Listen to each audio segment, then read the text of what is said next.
Hello riders, welcome to riders pilgrim. और जैसा कि हमने आपसे प्रॉमिस किया था, आज एक और नए टॉपिक के साथ हम आपके सामने हाजिर हैं। तो आज मैं आपसे मिलवाना चाह रहा हूं बहुत ही बेहतरीन राइडर और बहुत ही technical rider mister Ashish ji से, जो कि इस गाड़ी को 5 साल से वो ओन कर रहे हैं। तो welcome Ashish ji. Welcome to my party, we're just getting started. A life is a dream or a nightmare scarring. Hand me a drink cause I think I'm going all in. Get me a shrink who can get... thank you sir. Manish ji, thank you for calling me. So riders, अपन बात करेंगे आशीष जी से इस गाड़ी के बारे में। तो सर, आपने ये गाड़ी क्या सोच के ली है? बहुत अच्छा क्वेश्चन है मनीष जी। मेरे बेसिकली तीन ही चीज़ दिमाग में थी जब मैंने इस गाड़ी को शॉर्टलिस्ट किया था। मैं रिक्वेस्ट करूंगा हमारे कैमरा पर्सन से कि एक बार इसका किलोमीटर जो है वो दिखाएं। अभी तक मैं इसको 27,000 किलोमीटर्स अप्रॉक्स जो है चला चुका हूं from the date of purchase. और ये जो चली है वो मैक्सिमम हाईवेज पे और टूरिंग पे ही चली है। तो मेरी बेसिकली 3 नीड्स थी जो सोचते हुए मैंने इसको परचेज़ किया था और मैंने इसको शॉर्टलिस्ट की थी। पहला था मेरा इस पे लॉन्ग हॉल्स करना, लॉन्ग टूरिंग करना मेरी नीड थी, क्योंकि अब मैं राजस्थान में बेस्ड हूँ और राजस्थान में अपने पास में पहाड़ इतनी जल्दी नहीं है। तो बेसिकली एक राइडर का जो भी एक राइडिंग पैशन होता है वो कहीं ना कहीं पहाड़ों पे ही जाके पूरा होता है। और पहाड़ों तक अगर राइड करनी है तो 2 दिन के लिए आपको राइड करनी पड़ती है, और ईस्ट साइड में अगर राइड करनी है तो 3 दिन निकलते हैं। तो मेरा जो फर्स्ट प्रेफरेंस था वो था लॉन्ग हॉल्स। सेकंड जो था मेरा प्रेफरेंस वो था कि एक क्लासिक रेट्रो, मेरे को जो इसके लुक्स हैं वो मुझे बहुत पसंद आए थे। ये अपने अपने टेस्ट की बात है कि किसी को क्लासिक रेट्रो पसंद आता है, किसी को मॉडर्न लुक्स पसंद आते हैं। तो मेरे को बेसिकली इसके लुक्स बहुत पसंद आए थे। एंड थर्ड जो मेरा नीड था वो था एक्सप्लोर करना न्यू प्लेसेस को, बहुत रिमोट लोकेशंस में जाके उन जगहों को एक्सप्लोर करना। तो बेसिकली मेरे ये 3 पॉइंट्स थे जिनको सोचते हुए मैंने ये बाइक जो है शॉर्टलिस्ट की थी। तो सर, आपने इस गाड़ी पे अभी तक कौन कौन सी राइड कर ली है, जरा हमारे व्यूअर्स को बताइए। अभी तक मैंने बेसिकली इसको जो है हाईवे पे ज़्यादा रन किया है। 27,000 जैसा कि मैं क्लॉक कर चुका हूँ, तो उसमें से मैंने 10 से 15,000 इसको हाईवेज पे रन किया है।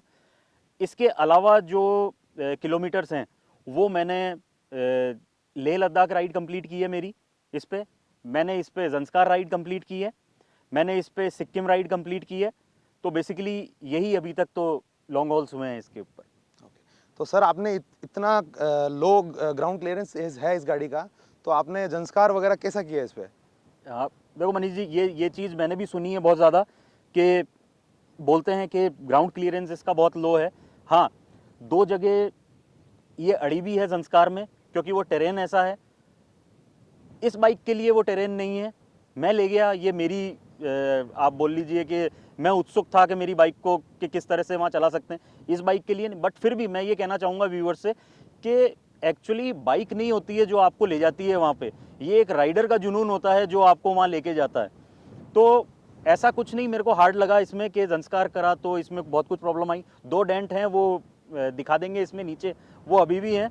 लेकिन हाँ, एज सच विदाउट फॉल मैंने किया है और विदाउट एनी ब्रेकडाउन मैंने ज़ंस्कार इसमें बहुत इजीली कवर किया है। तो सर, मैं चाहूँगा कि ये गाड़ी आपके पास 5 साल से है, तो इसके अंदर एक 5 अच्छाइयाँ मुझे गिना दीजिए।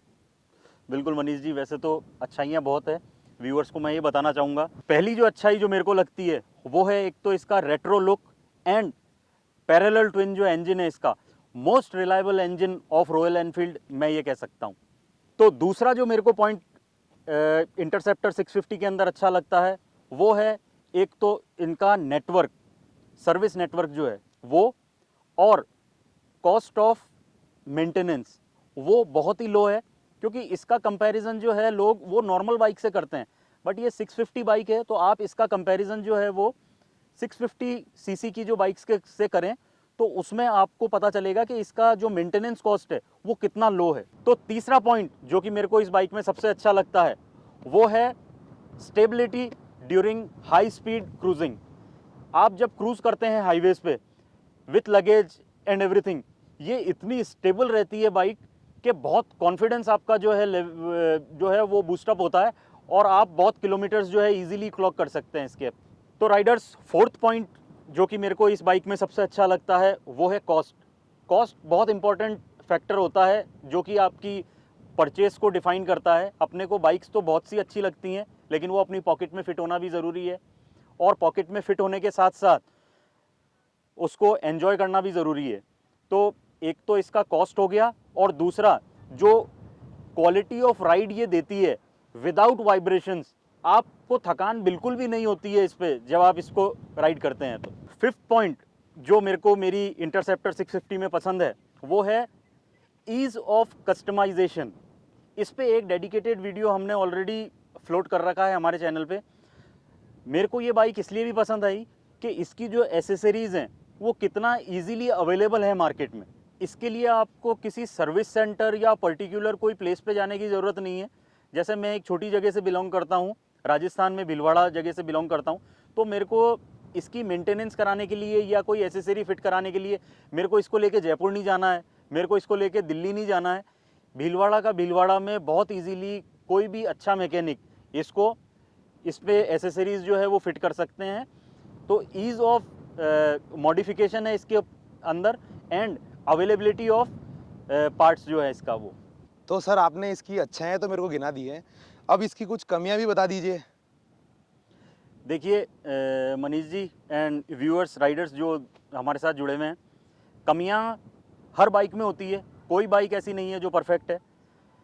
इसकी भी कुछ कमियां हैं, वो गिनाना नहीं चाह रहा हूं मैं, लेकिन हाँ जानना ज़रूरी है वो कि मेरे को क्या फील हुआ अकॉर्डिंग टू माय एक्सपीरियंस, जितना मैंने 5 साल के लिए इसको बाइक को रखा है, और आगे आने वाले 5 साल भी मैं इस बाइक को रखने वाला हूँ। तो उन कमियों के लिए मैं तो रेडी हूँ, आप भी जान लीजिए कि क्या कमियाँ हैं। तो राइडर्स, इसमें पहली कमी जो मेरे को लगती है वो है इसका वेट। इसका वेट बहुत ज़्यादा है, और इसके साथ आप इसको एज अ प्राइमरी बाइक नहीं यूज़ कर सकते हो, इसे एज अ सेकेंडरी बाइक आप बहुत इजीली यूज़ कर सकते हो।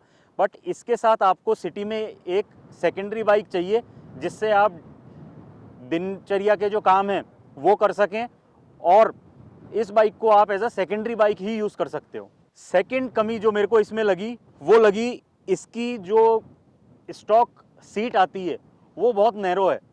अब इंजन इसका 650 सीसी का इंजन है, तो 650 सीसी का इंजन लेके हम लोग सिटी में तो ट्रैवल करने नहीं वाले, हम लोग को लॉन्ग हॉल्स ही करना है बेसिकली। तो लॉन्ग हॉल्स के लिए जो है वो सीट बिल्कुल भी कंफर्टेबल नहीं है। सो तीसरी कमी जो मैं आपको बताना चाह रहा हूँ राइडर्स, वो इसमें ये है कि इसका जो टायर साइज़ है ये है R18।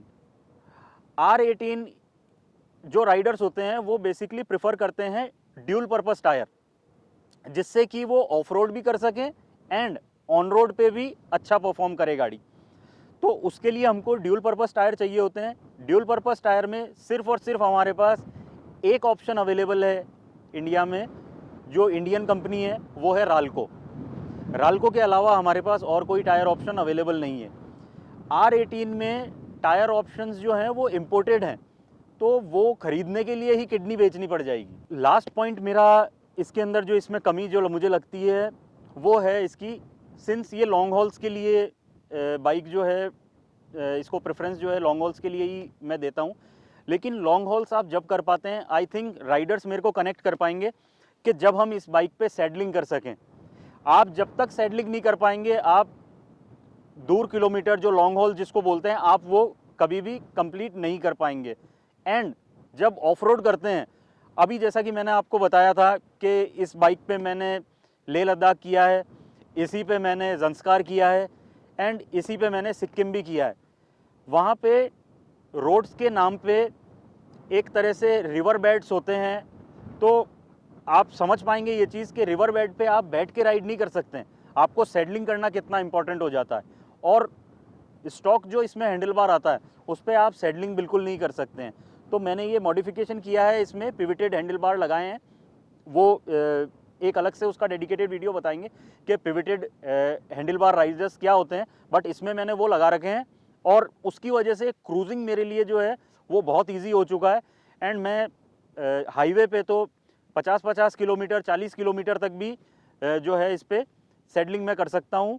और ज़ंस्कार में जो हमने कवर किया था वो किया था एक दिन में from Jispa to Pune, Jispa to Pune cover किया था। तो उसके अंदर करीबन जो पूरा दिन था वो हमने ऑफ रोड में ही निकाला था। तो आप सोच सकते हैं सुबह 6 बजे से राइड स्टार्ट करना, शाम को 4 बजे ख़त्म करना, और वो पूरी राइड जो है बिना रोड्स के थी वो राइड, तो उसमें अगर आप सैडलिंग नहीं कर पाएंगे तो आप किलोमीटर्स क्लॉक कर ही नहीं सकते। तो सर मैं ये जानना चाहता हूँ कि ये बाइक किसको लेनी चाहिए और किसको नहीं लेनी चाहिए। तो मनीष जी, लेने को तो ये बाइक कोई भी ले सकता है, बट मेरे एक्सपीरियंस के अकॉर्डिंग जितना मैं इस बाइक को समझा हूँ उसके अकॉर्डिंग मैं आपके साथ यही शेयर करना चाहूँगा कि जिसके पास ये लग्जरी है कि वो इस बाइक को एज अ सेकेंडरी बाइक रख सकता है, उनको ये बाइक ज़रूर लेनी चाहिए, एंड वो बहुत खुश होंगे अपने परचेजिंग डिसीजन से। एंड दूसरा, जो कि अपने को इस कॉस्ट के अंदर एक सुपर बाइक का जो फील मिलता है 650 सीसी का, वो सिर्फ और सिर्फ इस कॉस्ट में रॉयल एनफील्ड ही प्रोवाइड कर रहा है आपको 4 लाख के अंदर अंदर। तो मनीष जी, मेरे अकॉर्डिंग, मेरे एक्सपीरियंस के अकॉर्डिंग जिनको ये बाइक नहीं लेनी चाहिए वो कैटेगरी में आते हैं जो इस बाइक को as a primary bike use करना चाहते हैं, सिटी कम्यूटिंग इससे करना चाहते हैं, उनको ये बाइक के लिए बिल्कुल नहीं सोचना चाहिए। जिनको 80% ट्रेल राइड जो करते हैं उनको इस बाइक के लिए बिल्कुल नहीं सोचना चाहिए। ट्रेल राइड से मेरा मतलब है कि जो ज़्यादा ऑफ रोड पसंद करते हैं, जो ज़्यादा ऑफ रोड सेंट्रिक हैं, उनके लिए ये बाइक बिल्कुल नहीं बनी है, बिकॉज इसका वेट एंड ग्राउंड क्लियरेंस कहीं ना कहीं इसका नेगेटिव बनता है पॉइंट। तो मनीष जी, मेरी तरफ से हाल फिलहाल इतना ही था, जो मेरा साथ एक्सपीरियंस था, जो प्रोस थे, कॉन्स थे, जो एक्सपीरियंस था मेरा इस बाइक के साथ, वो मैंने आपके साथ शेयर किया। और कुछ है तो आप बताइए। ओके सर, आपसे मिलकर बहुत अच्छा लगा और आपके एक्सपीरियंस से हमको बहुत कुछ सीखने को मिला। Thank you sir. Thank you Manish ji, thank you for inviting me.